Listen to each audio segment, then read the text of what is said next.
My name is Khan में as a assistant director काम करने से लेकर स्टूडेंट ऑफ द ईयर में साथ में डेब्यूट करने तक वरुण धवन और सिद्धार्थ मल्होत्रा की जर्नी काफ़ी सिमिलर रही है। जहाँ स्टार्टिंग से ही सिद्धार्थ मल्होत्रा को एक बेटर स्टार और एक्टर माना जाता है, वहीं आज भी वरुण धवन को एक सर्टिफाइड टैलेंटलेस, क्रिंज और बुरा एक्टर माना जाता है, और इस चीज़ के कई से कारण भी है। और दूसरी तरफ बीते सालों में सिद्धार्थ मल्होत्रा ने भी अपनी फिल्मी करियर में और जॉनर्स को एक्सप्लोर किया है, वेर उन्होंने कभी भी खुद को किसी एक पार्टिकुलर जॉनर में लिमिटेड नहीं रखा। बट अब जब इन दोनों एक्टर्स को इंडस्ट्री में आए हुए 12 सालों का वक्त गुजर चुका है, और हम जब इन दोनों की फिल्मी करियर की तरफ नज़र डालते हैं, तो उससे तो ये साफ साफ पता चलता है कि Varun Dhawan is clearly more successful than Siddharth Malhotra. But आखिर ऐसा हुआ कैसे, जबकि अपने करियर की इनिशियल स्टेज में तो Siddharth Malhotra out numbered Varun Dhawan with hit films like हंसी तो फंसी, एक विलन, कपूर एंड सन्स, जहाँ ना सिर्फ उन्हें एज ए कमर्शियल स्टार के तौर पर रिकॉग्नाइज किया गया, बल्कि as an actor and as an artist जो अच्छी फिल्मों को चूज करता है, उस नज़रिए से भी इन्हें देखा जाने लगा। एंड इवन दो ब्रदर्स जो 2015 में आई थी, वो भले एक फ्लॉप फिल्म थी, still his performance was appreciated. But today's scenario is bit different. तो आइए हम जानने की कोशिश करते हैं कि आखिर ऐसा हुआ क्या, और इसी के साथ हम सिद्धार्थ मल्होत्रा वरुण धवन पर भी एक हेल्दी कंपैरिजन करेंगे। So let's begin.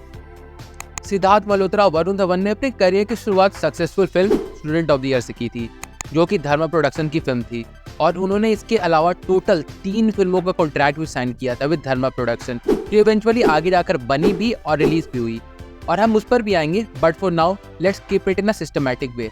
तो after student of the year release हुई सिद्धार्थ मल्होत्रा की फिल्म हंसी तो फंसी और एक विलन इन 2014, जहाँ ये दोनों की दोनों फिल्में बोथ क्रिटिकली और कमर्शियली सक्सेसफुल फिल्म साबित हुई। और आज के वक्त पे तो हंसी तो फंसी की एक कल्ट फॉलोइंग बनी हुई है इंटरनेट पर, और आपको इस मूवी के ऊपर कई सारे डेडिकेटेड वीडियोस भी मिल जाएंगे। देन एक विलन, ये मूवी अपने रिलीज के टाइम पे एक सेंसेशन बनी हुई थी, फिर चाहे वो इस फिल्म के गाने के चलते हो, जो कि बहुत बड़े हिट्स थे, या फिर इस फिल्म की स्टोरी के चलते। और फिर इसी सक्सेस के बाद साल 2015 में आई ब्रदर्स, जो कि कमर्शियली कुछ खास कमाल नहीं दिखा पाई, but it was a good film. Then next year 2016 में आई कपूर एंड सन्स, जो कि एक मेजर कमर्शियल सक्सेस थी with chart buster songs and incredible performances. ये मूवी मेरी फेवरेट मूवी है ऑफ सिद्धार्थ मल्होत्रा's करियर। इस मूवी की राइटिंग, जिसमें फैमिली प्रॉब्लम्स, टुगेदरनेस जैसे मैसेज को बहुत ही खूबसूरत तरीके से पुल ऑफ किया गया है। और फिर इसी फिल्म के साथ सिद्धार्थ मल्होत्रा कंप्लीटेड इस 3 फिल्म कॉन्ट्रैक्ट विद धर्मा, और वो 3 फिल्में थी student of the year, Hasee Toh Phasee and Kapoor and Sons, and all these were successful, जिसके चलते Siddharth again collaborated with Dharma for future movies. Well, अभी हम इस टॉपिक से अटैच रहते हैं। तो यस, 2016 में कपूर एंड सन्स के बाद रिलीज हुई बार बार देखो, जो भले कमर्शियली सक्सेसफुल तो नहीं हो पाई, but it was a unique film based on time travel. फिर 2017 में आई a gentleman, again a decent film but a flop. लेकिन 2017 में एक और फिल्म रिलीज हुई, इत्तेफाक, which not only was a commercial success but also got critical acclaim, and yes, even I watched this film in theater। और मेरी भी मानो तो परफॉर्मेंस वाइज सिद्धार्थ मल्होत्रा ने काफ़ी अच्छा काम किया था इस फिल्म में। देन 2018 और 2019 में 2 फ्लॉप फिल्म अय्यारी और जबरिया जोड़ी देने के बाद Siddharth Malhotra made a grand comeback with musical blockbuster Marjaavaan, जो पहले बॉक्स ऑफिस पर तो एक एवरेज रही थी, बट इसके गाने लाइक तुम ही आना एट थोड़ी जगह रूल्ड 2019। और इसके बाद 2020 में कोविड के चलते इनकी कोई फिल्म रिलीज नहीं हुई, बट 2021 की शेरशाह को कौन ही भूल सकता है भाई। इवन वो OTT पर रिलीज हुई थी, but its impact was global. और मैं इस बात पर तो शर्त लगा सकता हूँ कि अगर ये फिल्म प्रॉपर थिएटर में रिलीज होती तो ये बहुत बड़ी ब्लॉकबस्टर साबित होती। वेल, अब आगे बात करें तो फ्रॉम 2022 टू 2024 सिद्धार्थ मल्होत्रा की टोटल 3 फिल्में और एक वेब सीरीज रिलीज हुई है, जिसमें से बॉक्स ऑफिस पर रिलीज हुई थैंक गॉड और योद्धा, भले फ्लॉप रही, लेकिन OTT पर रिलीज हुई मिशन मजनू और इंडियन पुलिस फोर्स, दोनों OTT पर एक मेजर सक्सेस निकल कर आई। और अगर बात करें आज के वक्त पे चल रही यूनिवर्स बनाने वाले ट्रेंड की, तो इवन सिद्धार्थ मल्होत्रा ने भी एक यूनिवर्स का पार्ट अपने आप को बना लिया है, और वो है रोहित शेट्टी कॉप यूनिवर्स, जिसमें एंट्री इन्होंने इंडियन पुलिस फोर्स से मारी है। एंड फर्दर प्रोजेक्ट्स की बात करें तो इनके हाथ में अभी काफ़ी सारी फिल्में हैं, लाइक मिट्टी, जो कि इसी मंथ अक्टूबर में स्टार्ट होने वाली है। फिर वो रेस 4 में दिखेंगे विद सैफ अली खान, जानवी कपूर के साथ परम सुंदरी, और इसके अलावा भी इनके पास अभी काफ़ी सारी फिल्में हैं जिन्हें अभी अनाउंस नहीं किया गया है। तो यस, अगर आप कंक्लूड करें तो Siddharth Malhotra has given 6 commercially successful films, जिसमें से एक villain and Kapoor and sons were major commercial success, और as a OTT star he is way more successful with Shershaah, mission Majnu. However box office पे उनकी मैक्सिमम फिल्में फ्लॉप भी रही है, but as an actor he has improved himself a lot with every upcoming film. So we wish him best of luck for his future films. So अब इसके बाद हम आते हैं वरुण धवन पर।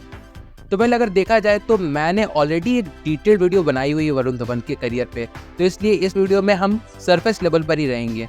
So let's begin. तो अगर हम सबसे पहले वरुण धवन की अचीवमेंट की बात करें तो he has given total 11 consecutive successful films from 2012 to 2018, जो कि ना ही सिर्फ न्यू कमर बल्कि इवन सीनियर एक्टर्स में भी एक बहुत बड़ा रिकॉर्ड है। जहां मेजर कमर्शियल सक्सेसफुल फिल्मों की बात करें तो दिलवाले, जुड़वा 2, बद्रीनाथ की दुल्हनिया, ABCD 2 ये सारी आती है। लेकिन आफ्टर 2018 वरुण की career despite choosing different roles कुछ खास नहीं चल रही है। जैसे 2019 की कलंक एक फ्लॉप फिल्म थी, फिर 2020 की स्ट्रीट डांसर 3 वो भी एक फ्लॉप फिल्म थी, फिर कूली नंबर 1 जो कि OTT पर रिलीज हुई थी वो तो बुरी तरीके से पिटी थी। देन जुग जुग जियो और भेड़िया जो थिएटर में रिलीज तो हुई लेकिन वो भी बस एक एवरेज का ही टैग ले पाई। एंड इसके अलावा बवाल जो कि अगेन OTT पर ही रिलीज हुई थी बट उसे क्रिटिकली बहुत नेगेटिव रिव्यूज मिले। But just like Siddharth Malhotra, Varun Dhawan भी एक यूनिवर्स का पार्ट है और वो है मैडॉक सुपरनैचुरल यूनिवर्स। एंड आगे वरुण के पास भी काफ़ी सारी फिल्में लाइन में लगी हुई है, जैसे इस साल की रिलीज होने वाली बेबी जॉन, फिर आगे OTT पर आने वाली सिटाडेल हनी बनी, देन भेड़िया 2, सनी संस्कारी की तुलसी कुमारी, बॉर्डर 2 और नो एंट्री की सीक्वल।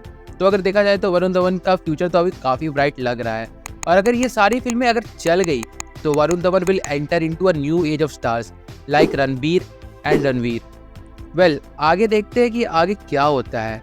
एंड नाउ अब अगर हम कंक्लूड करें तो in theatre Varun Dhawan is way more successful than Siddharth Malhotra, but on OTT, Siddharth Malhotra has gathered more praise and success than Varun Dhawan. So it is going to be an interesting watch कि आगे की फिल्में इन दोनों के लिए किस तरह से इनके फेवर या अगेंस्ट पे काम करती है। बस तब तक के लिए तो हमें बस वेट ही करना होगा। So let's just wait and watch कि आगे क्या होता है। और अगर आपने यहाँ तक वीडियो देखी है तो कमेंट करके ज़रूर बताएं कि आपको ये वीडियो कैसी लगी और इस बारे में आपका क्या ओपिनियन है।